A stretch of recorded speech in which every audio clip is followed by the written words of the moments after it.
All right, you guys. Sorry this is a little bit late, but I wanted to get you guys a video to watch so that you can do your attendance form, which is going to be due tomorrow at 5 p.m. And it'll be based on this video. So you have to watch the video to do the form. So I'm hoping I'll make that clear in the instructions, but and I'll try to keep this brief. So last week, well, the week before spring break, I asked you about the meaning of life and what you thought about the meaning of life, and your responses were really interesting. Some kids thought there was absolutely no meaning to life, and some kids were like, well, everyone has a meaning to life, it's just personal to them. And some people were like, oh yeah, this is what gives my life meaning, etc., etc. And regardless of whether or not we all agree, what I think those responses in your Google form kind of indicate is that we think about it. We think about it. You've come to a decision. Even if you're like, there's no meaning, well, you've come to a decision about that. Apparently, you've thought about it. You've thought about the idea that we are meaning-making species, and you've asked yourself the question, is there meaning? And if you've answered, yes, this is the meaning, and this is what I know it to be for me or for somebody else, you've thought about the question. And this goes back to Yuval Noah Harari in that TED Talk we watched at the beginning of the year, if you guys remember him, and how he talked about how we're the only species that uses our language to create imaginary constructs that we invest value into. It's because we're a meaning-making species. At the end of the day, whether there is or isn't a meaning to life, what you need to know is for sure, Homo sapiens try to make meaning out of things. That's just what we do. It's how our brains work. We try to understand and interpret and assign value to things, right? We say some things are good and some things are bad and some things are positive and some things are negative. We're assigning meaning to things, often unconsciously, often, without really thinking about it. We just kind of do it. So, but what does that mean when we ask the question, like, what is the meaning to life? When we start dealing with issues of that. And we're going to explore 3 philosophical perspectives in the next week or two in response to the idea, in response to that question, like, what is the meaning of life? And they're up here in my super fancy triple Venn diagram. You'll see, I did it by hand for you all since I don't have a whiteboard. And we're going to study nihilism, existentialism, and absurdism. You're not going to get all the details today. I just kind of want to show you what they all are in theory and how they respond to this reality of the absurdity of existence. And so that's kind of where we're going to start today, with what they all have in common. Nihilism, existentialism, and absurdism. These 3 worldviews all start from the same place, that life is absurd. And before we go anywhere, we have to talk about what that means. What does it mean that life is absurd? Well, it means that life has no inherent meaning. Period.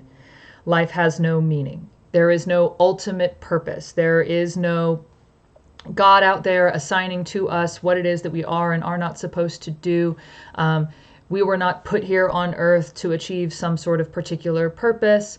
That there is no meaning to life, that most of the things that we do are things that we've constructed and made important socially, systemically, in our families, within our cultures. But if you really boil it down, like, what value do they have intrinsically on their own? Not a lot. Okay, not a lot. Much in the world has meaning because we give it meaning. Diamonds are valuable not because they're inherently valuable. They're rocks just like other rocks, but we've said that those rocks are more important, and so they cost more money and they're in higher demand. We say diplomas and going to college are valuable, and in a lot of ways they are, because I want you to be set up for success in life. Okay, I want you to have good jobs and good lives and be able to, like, pay your bills and to find joy in a career that you want, for sure. I work in education. Obviously, there's something valuable here for me. But the idea that diplomas are valuable in and of themselves, they're pieces of paper given by institutions that man has created and have said is valuable. So most of what we do is valuable because we feel it is valuable, not because it is valuable in and of itself on its own, right? And so when we talk about life being absurd, that's just the ultimate reality in which we live, right? That everything is meaningless. And nihilists, existentialists, and absurdists all begin from that same place, right? That life is ultimately meaningless. Life ultimately has no divine purpose, biological purpose, social purpose, right? All of those things are created by us, okay? And these 3 worldviews interpret and respond to the idea that life is meaningless and inherently meaningless in 3 different ways. And we're going to explore them in this order. First nihilism, then existentialism, and then absurdism. And I'm just going to give you an overview right now, okay?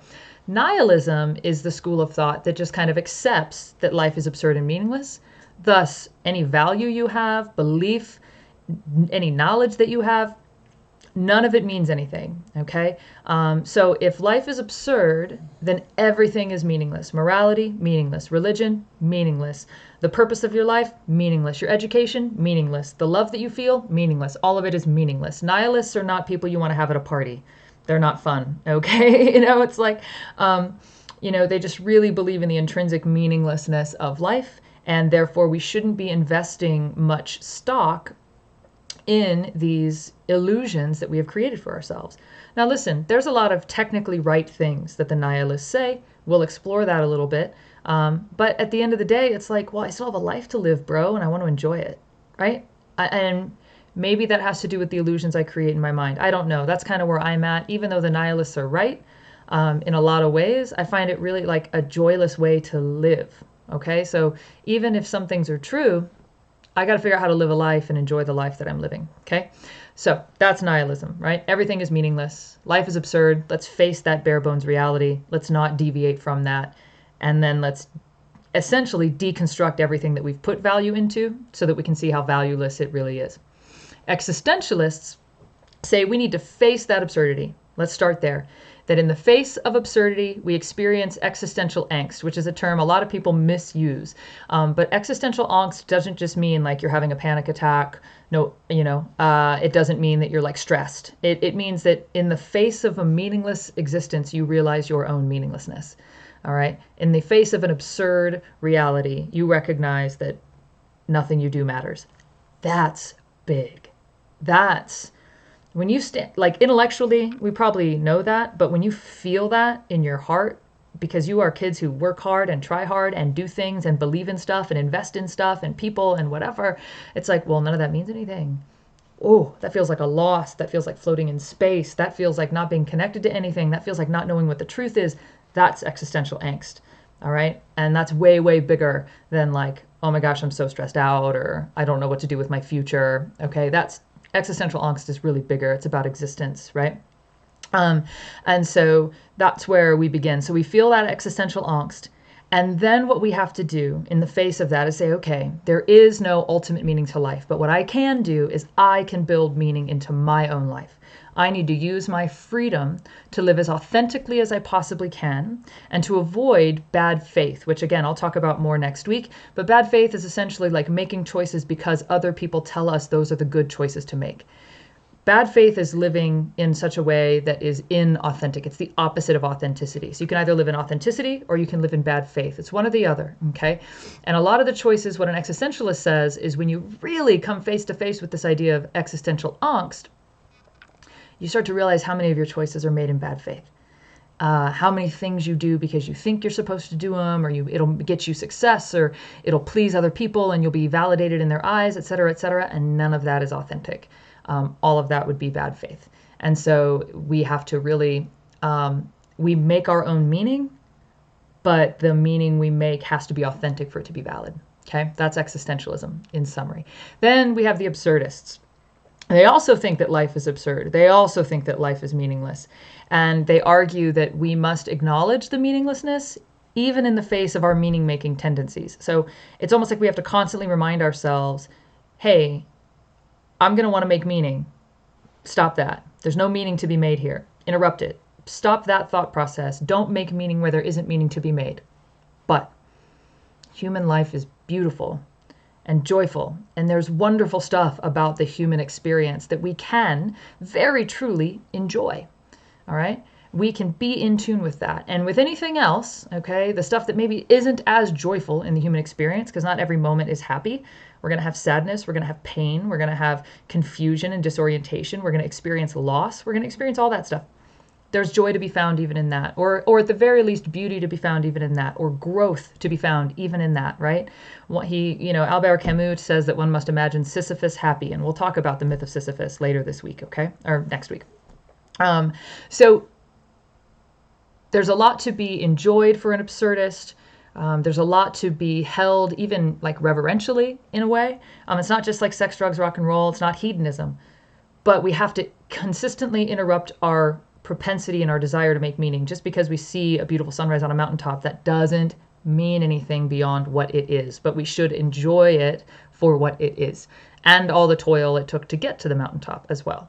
An existentialist would argue that there is some meaning or purpose to life, but that we make it ourselves. A nihilist would argue that there is no purpose to life, and that we should always be trying to divorce ourselves from meaning and purpose and kind of deconstruct everything as we experience it. Okay, so that's your overview. All right, in your Google form, I'm going to ask you what they all have in common.